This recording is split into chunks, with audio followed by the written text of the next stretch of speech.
Pessoal, vamos falar sobre a situação lá na Ucrânia, o que aconteceu aí nas últimas horas, e vamos falar sobre uma operação especial secreta que foi feita pelo exército ucraniano, já foi feita no passado, então agora a gente pode falar sobre ela, para resgatar prisioneiros ucranianos que estavam sendo torturados pelos russos em Kherson. Muito interessante, coisa de cinema isso. Essas notícias foram sugeridas por Fazenda Soares, Patrick Estrela e várias outras pessoas. Obrigado aí ao pessoal que sugeriu as notícias. Obrigado a você que está assistindo o nosso vídeo. Se você gosta do nosso conteúdo, por favor, deixe o seu like e se inscreva aqui no canal, né? Pois bem, a gente continua naquela situação da pausa nas ofensivas russas, né? E a gente vai falar um pouco mais sobre isso quando a gente falar sobre Bakhmut. Houve ontem um grande bombardeio em Bakhmut, mas em termos de linhas de frente, nada avançou. Houve alguma pequena disputa por aqui na região de Dolina, mas não houve avanço de fato dos russos em ponto algum da fronteira, né? Ou seja, mais ou menos a mesma coisa que a gente viu acontecer nos dias anteriores. Em tese, os russos estão se reagrupando aqui, não estão com muita força à frente, né? E os ucranianos continuam atingindo depósitos de munição. Os mais significativos ontem foram em Luhansk e Kherson. Então, aqui foram dois grandes depósitos em Luhansk, tá? Aqui é o primeiro deles, tem essa imagem aqui do depósito pegando fogo e coisa e tal.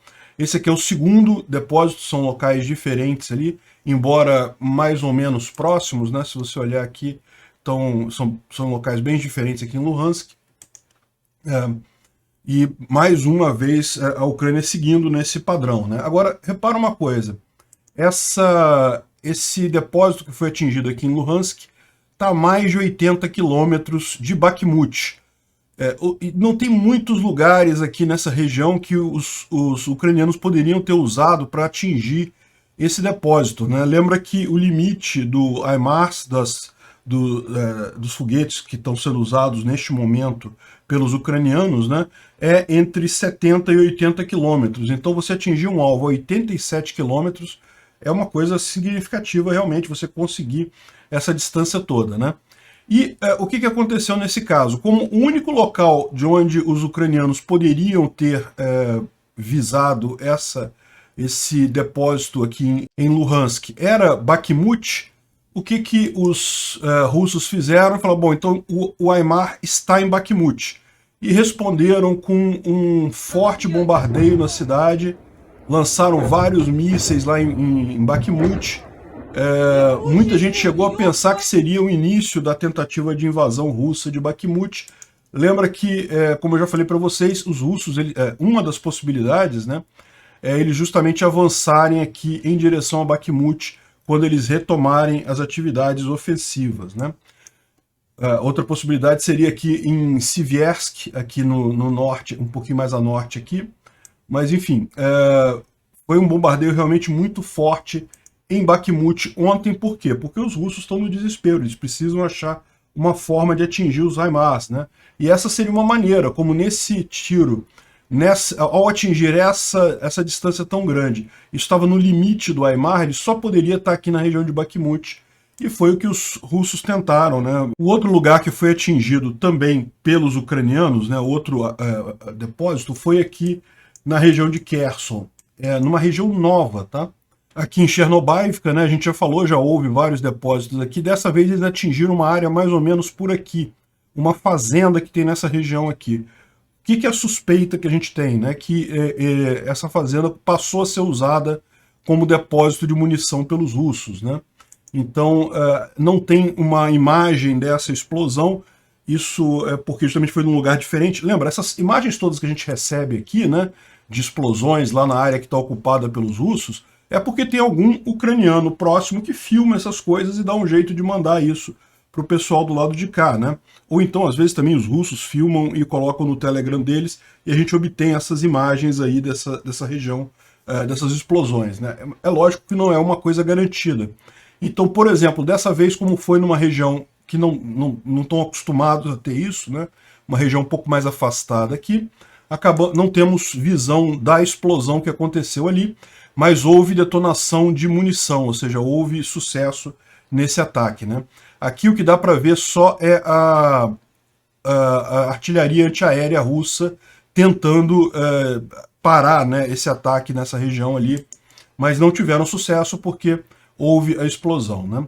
E ele está falando justamente que aqui, ó, isso aqui é onde está pegando fogo nos campos ali próximos, ou seja, eles estão suspeitando que essa fazenda aqui, essa instalação que tem aqui, que esteja... e aqui é o resultado do FIRMS, né, que é a visão do satélite da NASA, de onde é que está pegando fogo aqui nessa região, né? Ou seja, a gente não tem a visão da fazenda, da explosão em si, mas a gente sabe que alguma coisa explodiu por ali, né? Bom, e como fala aqui o Kiev Post, né, a gente já mencionou antes lá no mapa, houve cessou completamente a atividade na frente de batalha nesses últimos dias, chegou a quase uma parada completa no dia 12 e no dia 13. Eles falam aqui, lembra, a gente está no dia 13, lá já é dia 13 mais avançado, né, já estão no meio do dia para o final do dia lá nesse momento. E ele coloca aqui que justamente foi por causa da destruição dos depósitos de munição. Alguém pode falar assim, ah, mas não, a Rússia falou que ia fazer um reagrupamento, uma pausa, mas lembra que eu falei quando o Kremlin disse isso lá atrás, né? Eles estão fazendo isso justamente por conta dos ataques aos depósitos de munição. Já estava havendo fome de cartucho, fome de munição, naquele momento quando eles decidiram fazer essa pausa para reagrupar e coisa e tal, é justamente consequência desse tipo de coisa, né?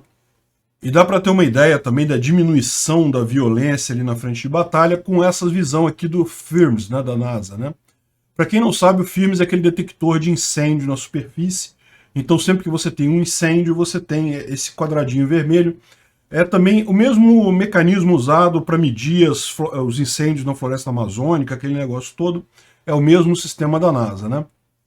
Isso daqui foi no dia 8 de julho, portanto há poucos dias atrás, dá para ver que havia uma grande quantidade de fogo aqui na linha de frente, dá para ver direitinho aqui a linha de frente, aqui Zion, Lima, né, toda a parte aqui de Zaporizhia, e se você olhar a imagem, a mesma imagem do dia 12, repara que é muito menos coisa, né? Então você vê, ah não, mas Bakhmut teve um bombardeio forte. Sim, Bakhmut teve um bombardeio forte, está aqui, ó, bem destacado aqui o bombardeio em Bakhmut. Agora, no geral, se você pegar toda a linha de frente, houve uma diminuição considerável, e isso provavelmente é justamente devido a essa falta de munição, essa falta de projéteis para a artilharia, né?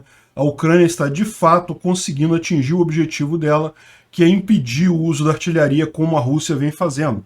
A Rússia vinha avançando usando exclusivamente artilharia, muito fogo de artilharia, destruindo a cidade completamente, e aí tomava a cidade, né? Sem essa possibilidade de ter tanta munição assim, isso vai ser difícil para eles, né? Dá para ver que eles estão preocupados com isso daqui. Olha só essa imagem aqui. Isso daqui é um comboio que saiu de Melitopol em direção a Kherson. É um comboio provavelmente levando munição. Ou seja, aqueles ataques ucranianos aos depósitos de munição de Kherson deixaram eles no nada, a ponto de eles precisarem organizar um comboio de emergência para levar alguma munição para Kherson, né? Isso é uma informação muito importante, eu imagino que o exército ucraniano já esteja ciente disso. E aí você pode falar assim, caramba, não, mas estão mandando o comboio, vai resolver o problema? Não, não vai resolver o problema. Isso aqui tem no máximo 100 toneladas de equipamento, de munição e coisa e tal. Isso não resolve um problema de uma frente de batalha enorme como Kherson, nunca. Isso daqui é uma coisa absolutamente emergencial, os caras devem estar sem nada lá. Então eles estão fazendo um comboio emergencial para levar alguma coisa de Melitopol para Kherson, né? E são 230 quilômetros até Kherson, isso vai demorar um tempo para chegar lá. Melitopol está aqui, Kherson está aqui, né? Está indo em direção a Kherson, provavelmente nessa via daqui. Pode ser para Nova Kakhovka também, né? Aquele negócio. Foram os dois lugares que tiveram depósitos de munição destruídos, mas o ponto importante é isso, né? O pessoal está no desespero para fazer esse tipo de ação emergencial, de mandar um comboio assim, com muita velocidade, para tentar deixar pelo menos alguma munição na região ali. Deve estar realmente com um certo problema, né? E lógico, o pessoal já está brincando aqui que está na hora do HIMARS acertar esse comboio e coisa e tal. Inclusive, quando teve aqui essa explosão nessa região aqui de Chornobaivka, né? O pessoal perguntou aqui, tem alguma chance de ser o comboio que a gente viu mais cedo? E o Special Carson Cat falou que não, os locais não viram o comboio passando na ponte. Ou seja, esse comboio ou ele foi para Nova Cacóvica, que não precisaria passar pela ponte, ou ele ainda não chegou em Kherson, então ainda não chegou aqui na cidade. De qualquer forma, lembra, esse comboio não vai resolver o problema deles, não. Isso aí é uma coisa emergencial que eles estão mandando para lá, para o pessoal não ficar no zero, porque com certeza ficaram no zero. Não tem munição nenhuma lá, né? Seria uma ótima hora para os ucranianos aproveitarem isso daí, né? A gente tem aqui uma outra reportagem que saiu na televisão ucraniana ontem, muito interessante, sobre uma operação especial que foi feita em Kherson. Aqui está mostrando... По багато годин до приходу російських окупантів. Понад 2 місяці його перехідників мінусує окупантів та звільняє українців у глибокому тилу на окупації. Bom, eu não entendo ucraniano, então não vou conseguir entender o que está sendo dito aqui, mas o Sagat Bordiev ajudou a gente, traduziu uma parte do que foi falado, e o importante aqui é justamente isso, né? O que foi isso? Foi uma grande operação para resgatar ucranianos que estavam sendo mantidos em cativeiro em Kherson, né? Veja, quando a tomada de Kherson foi muito rápida, né, e acabou que muita gente, muitos soldados ucranianos estavam lá. Ele conta o caso, por exemplo, esse soldado que você está vendo aqui, que foi ferido, ele estava na defesa de Kherson, foi ferido, estava no hospital. Quando os russos invadiram, ele não conseguiu sair da cidade, como os outros, porque ele estava no hospital, e daí ele tentou sair depois, né, porque ele sabe que ele é um foco grande dos russos, os russos iriam querer torturar e coisa e tal, e daí aconteceu exatamente isso, ele foi pego pelos russos, ele e mais 12 pessoas foram mantidas como... O total de 12 pessoas, pessoas lá de Kherson, 12 ucranianos, foram mantidas em cativeiro pelos orcs esse tempo todo, e estavam sendo torturados, estavam sendo mantidos num esconderijo, que era um porão de um prédio lá, enfim... Então, olha só, isso aqui é dentro da área ocupada pelos russos, tá? A gente está falando de algum lugar aqui próximo a Kherson. Veio uma equipe secreta aqui dos ucranianos, infiltrou por trás das linhas russas, chegou nesse local, liberou o pessoal e tirou todo mundo de volta para o lado ucraniano. É uma operação realmente de filme de guerra, né? Impressionante mesmo como é que eles fizeram. Os russos estavam mantendo essas pessoas... prisioneiras, né, estavam mantendo eles nesse lugar e estavam exigindo resgate das famílias, ou seja, queriam que as famílias dos ucranianos pagassem para eles serem libertados. Já tinham torturado eles, já tinham feito um monte de maldade com eles, mas ainda queriam dinheiro das famílias. Então, com isso, o exército ucraniano conseguiu entrar lá, isso aqui é simulado, né, entrar lá no lugar onde eles estavam e... Agora eu não sei se é simulado ou se isso daqui é realmente a filmagem que eles fizeram no local lá, né?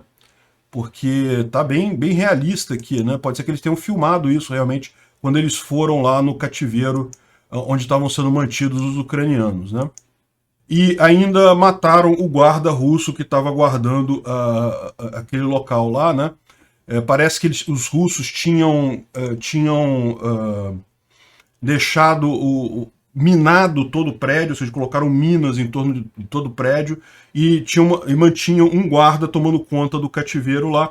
Como era um guarda só e os ucranianos sabiam como é que a coisa estava ali, eles conseguiram eliminar esse guarda e caminhar pela região ali e tirar os prisioneiros de lá, né? Então realmente uma operação impressionante, realmente algo sensível, né? Saiu também agora cedo aqui no Kyiv Post a informação sobre essa operação que eles fizeram. Andriy é o nome daquele soldado que a gente falou, que estava entre os recuperados. Outro era um policial de alta patente, que também estava próximo a ele, né, no cativeiro.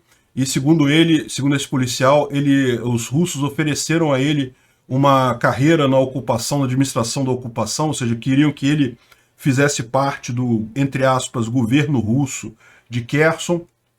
Mas aí, como ele não quis, ele não aceitou, e eles bateram nele, coisa e tal, usaram choques e não sei o que lá, e botaram ele também nessa região, né? Nesse esconderijo ali.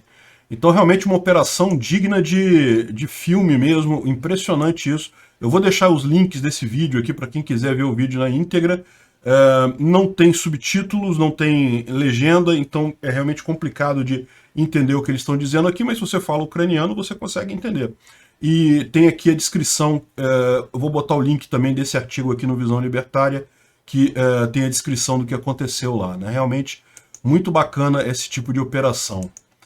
Bom, essa imagem aqui é só para ilustrar algo que a gente já falou ontem, né? Ontem a gente explicou que com a tomada da Ilha da Serpente, né, como a expulsão dos russos da Ilha da Serpente, lá da Zimny Island, agora os barcos estão conseguindo usar os portos aqui da região sul da Ucrânia, entrando aqui no Danúbio. E repara como é que está o movimento de navio enorme nessa região aqui. Isso aqui é o mesmo movimento, tá vendo? Aqui tem navios parados aqui em Odessa também, mas aqui eles não podem andar porque justamente estão sob bloqueio. Se andarem, podem ser atingidos, se saírem daqui, podem ser atingidos por navios russos, né? Mas aqui você vê a quantidade de navios que já está fazendo a carga aqui nos portos no sul da Ucrânia, né? Então, não é o ideal, como a gente falou, né? Os portos aqui são de águas mais rasas, eles não conseguem entrar aqueles navios graneleiros enormes, mas conseguem navios menores e com isso conseguem fazer as exportações de forma muito mais sensível, né? O Instituto para Estudo da Guerra, ele fala também sobre a pausa que está acontecendo, que não tem muita coisa acontecendo na frente de batalha, e ele ressalta aqui uma coisa curiosa, né? Que o Irã, saiu a notícia que o Irã vai fornecer um monte de UAVs, né, de drones para os russos. Caramba, né? Ou seja, o russo, que era o segundo maior exército do mundo, está precisando pegar o UAV com o Irã para botar nessa batalha, né? O que eles estão querendo de fato? Eles estão precisando de número de drone, é isso? Ou eles estão precisando de algum drone específico? Então eles fizeram aqui uma lista de todos os modelos de drones que o exército iraniano tem, de acordo com o que o pessoal sabe, e basicamente eles não têm nada de excepcional, né? Tem alguns drones, a maior parte deles é multipropósito, né? Porque, lembra, o drone ele pode ter duas funções numa guerra. Ele pode ser meramente de visualização, de você ver uma área do alto, já é algo significativo, ou pode ter capacidade de combate, né? A maior parte deles são multipapel, pode servir tanto para a vigilância quanto para o combate. Eles têm alguns com capacidade mais longa, que chegam aqui a 2.000 quilômetros, por exemplo. Tem alguns drones kamikazes também, mas não tem nada que sugira alguma tecnologia que os russos não tenham. Ou seja, o que indica mesmo é que os russos perderam tantos drones na frente de batalha que eles estão com poucos, estão precisando recorrer ao Irã para ter esse material, ter esse tipo de coisa na frente de batalha. Os ucranianos também perdem muitos drones, porque o drone está sendo usado amplamente nessa guerra para guiar munição, para guiar artilharia, para um monte de propósito, mas os ucranianos têm uma vantagem de conseguirem comprar drones com muito mais facilidade, até drones civis também. O pessoal tem feito muita campanha de doação de drones civis para os ucranianos, porque afinal, o drone civil, mesmo não sendo tão resistente quanto o militar, ele ainda funciona da mesma maneira. Em algumas situações pode ser usado, né? Enfim, o que indica realmente a Rússia, ao contrário, não consegue importar drones, não consegue comprar drones devido às sanções. Então, provavelmente é isso que a gente está vendo acontecer aqui. Uma outra informação interessante que saiu na imprensa é sobre o Iron Dome, que é aquele sistema antiaéreo de Israel, que é muito usado contra os ataques que Israel constantemente sofre ali da Palestina e de outros países, né? Enfim, é um sistema tido como muito bom e coisa e tal, e recentemente a gente viu que a Ucrânia, de fato, teve uma redução no número, aumentou a eficiência dos sistemas antiaéreos dele, diminuiu a quantidade de mísseis russos que conseguem atingir o alvo, né? Antes a Ucrânia derrubava coisa de 15% dos mísseis russos que eram lançados contra as cidades, agora ela está derrubando 80%. Isso é uma taxa ótima, são os melhores, isso é coisa topo mesmo de eficácia de sistema antiaéreo. Nenhum sistema antiaéreo derruba 100% dos mísseis que são lançados, mas derrubar 80% dos mísseis já é uma coisa considerável, né? E quando a gente falou isso aqui, muita gente lembrou que poderia ser o Iron Dome. Houve, no início da guerra, uma negociação, de fato, entre Israel e Ucrânia. Mas, segundo dá a informação aqui, o ministro da Defesa da Ucrânia disse que, no final das contas, as negociações entre Ucrânia e Israel sobre o Iron Dome não avançaram, porque eles chegaram à conclusão que o Iron Dome não seria capaz contra o tipo de míssil russo, que é usado pelos russos, né? Segundo ele diz, o sistema Iron Dome foi construído para se defender contra mísseis de baixa velocidade e pouco impacto, né? Que são os mísseis ali do pessoal da Palestina e coisa e tal, né? Que realmente não são mísseis muito potentes, né? Ou seja, o Iron Dome não seria eficaz contra os mísseis russos, que são de alta velocidade e alta capacidade. E, ao mesmo tempo, ele falou que a Ucrânia já está trabalhando com uma companhia baseada na Califórnia, chamada Just Answer, que é fabricante desse tipo de sistema antiaéreo. Talvez já seja a solução desse pessoal que melhorou a capacidade ucraniana de derrubar os mísseis. Agora, existe uma outra possibilidade aqui também, né? O fato da Ucrânia ter falado tão abertamente contra o Iron Dome pode ser, como o pessoal lembra aqui, que seja justamente um acordo da Ucrânia com Israel para não ferir os sentimentos russos, né? Israel tem mantido a neutralidade nessa guerra, porque tem muita ligação com os russos. Então, se os russos soubessem que Israel vendeu o Iron Dome para a Ucrânia, poderia ficar estranho, né? Ou seja, na verdade, isso aqui pode ser justamente para manter essa venda do Iron Dome eventualmente em segredo. Pode ser que seja mesmo o Iron Dome lá no final das contas, né? Outra possibilidade, como a gente disse, ou seja, pode ser também essa empresa da Califórnia com esse sistema novo que está sendo desenvolvido com os ucranianos, ou pode ser os Nazam também, né? Os Nazam, os Estados Unidos falaram que iriam fornecer, a gente não sabe quando que isso chegaria, ou se já chegou, mas os Nazam são também sistemas antiaéreos muito eficazes, né? Bom, e ontem circulou na mídia aí muito falando sobre os russos que querem recapturar o Alasca e coisa e tal, não sei o que lá.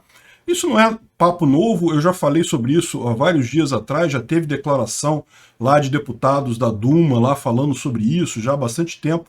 E o que eu falei naquele tempo, né, esses dias atrás, aí eu repito agora, que seria muito legal se os russos de fato tentassem, né, pegar o Alasca, como se tivesse alguma chance disso acontecer, né? Evidentemente que é só bravata deles, aquele negócio, é igual o argentino falando das Malvinas, boliviano falando do Acre, é aquela mesma coisa, não tem nenhuma chance de acontecer, mas o pessoal gosta de usar isso porque insufla um valor aí, né, patriótico e coisa e tal, brasileiro falando do Uruguai, coisas que não vão acontecer, são territórios que hoje em dia ninguém quer. Hoje em dia, gente, esse negócio de fronteira de país faz muito pouco sentido, não tem mais muita lógica conquistar território. As relações econômicas são muito mais importantes do que marcar o território ali direto. Pouco importa quem é o país que está gerenciando cada território. O importante é fazer negócio, é ter economia livre, é ter relações com esses países todos. Pouco importa